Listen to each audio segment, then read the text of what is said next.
Hay epidemia viral, sí. Hay epidemia de miedo. Hay epidemia de lucro. Hay epidemia de pánico. Hay epidemia de contradicciones y epidemia de sospechas. Para bien o para mal, se implantó de golpe en México una dictadura sanitaria.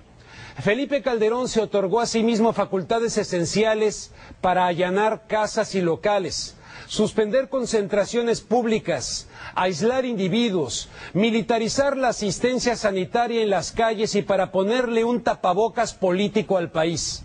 Además del raro virus biológico, prolifera en México el virus de la desconfianza y la desesperanza. Gabriel Huerta en contexto.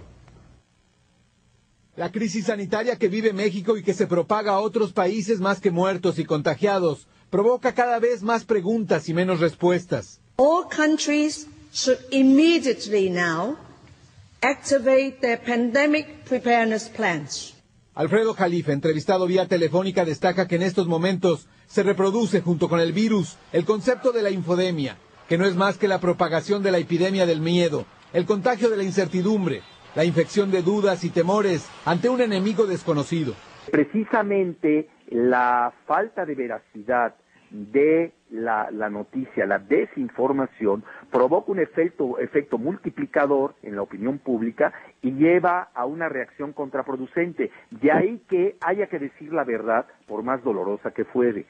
Al analizar los posibles orígenes del nuevo virus de la influenza porcina, Alfredo Jalife concluye que la combinación de 3 cepas, la humana, la aviar y la del cerdo, obligan a pensar en situaciones creadas por el hombre. En el peor de los casos, dice, un accidente de laboratorio.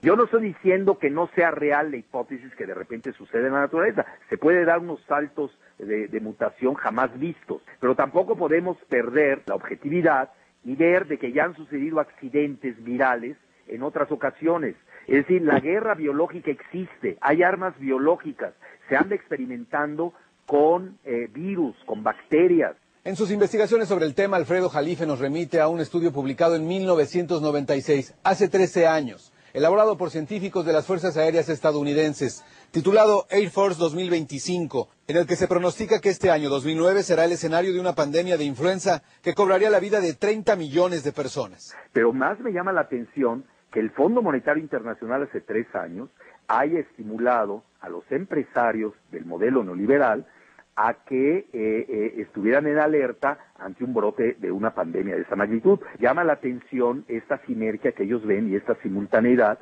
que se da al mismo tiempo entre una crisis financiera global y un brote de pandemia, y que esto lleva precisamente a la retirada del modelo de la globalización. Otro elemento que sin duda también produce escalofríos es el acuerdo poco difundido entre la empresa Sanofi-Aventis y la paraestatal mexicana Vimex, firmado el mes de marzo, durante la visita del presidente Nicolás Sarkozy a México, varias semanas antes del brote de la epidemia, para invertir en este país 100 millones de euros para construir nuevos laboratorios que producirían la vacuna contra la influencia estacional y la pandémica. ¿Sabían lo que se avecinaba o es tan solo una macabra coincidencia? En esto estamos siguiendo, insisto, las experiencias internacionales. Sobre la situación en México, Jalife resalta las críticas contra el presidente Felipe Calderón, a quien se le acusa de abandonar el barco y dejar que sean otros funcionarios quienes den la cara. Asegura además que se aplica ya lo que es una agenda oculta de militarización, que se inició con la guerra contra el narcotráfico y que ahora se consolida en esta emergencia sanitaria.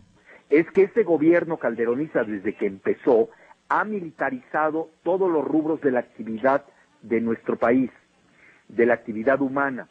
Yo lo que estamos también percibiendo es la militarización de la salud en México, que el gobierno de Calderón se está aprovechando como coartada de esta pandemia precisamente para avanzar toda su agenda que tenía oculta y que es precisamente la militarización, mayor autoritarismo. Añade que no es improbable que esta agenda incluya la decisión del gobierno federal de postergar las elecciones intermedias, programadas para el próximo mes de julio. Porque saben que van a perder, y sobre todo cuando estamos viendo que el modelo neoliberal económico se les ha colapsado. Entonces ahorita ellos aprovechan esta coyuntura para no ser eyectados del poder a patadas. Gabriel Huerta, en contexto.